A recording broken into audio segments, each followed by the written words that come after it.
এটা বিশেষ দিন আৰু এখন বিশেষ ঠাইৰ পৰা আপোনালোকক সকলোকে নমস্কাৰ জনাইছোঁ। মাজুলী গড়মূৰ বৰ সত্ৰই ভাগ আৰু এই অকণমানিজনী দেখিছে যে মোৰ ভাইটিৰ কন্যা।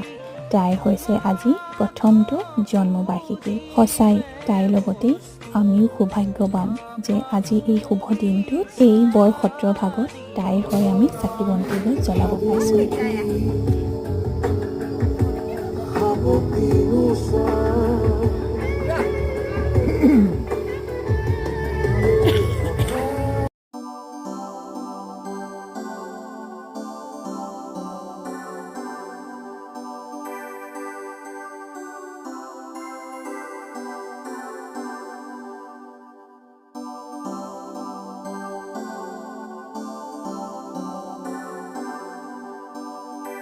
আমাৰ এই অকণমানি পৰিজনীক আশীৰ্বাদ কৰিব দেই। আজিলৈ আহিছোঁ।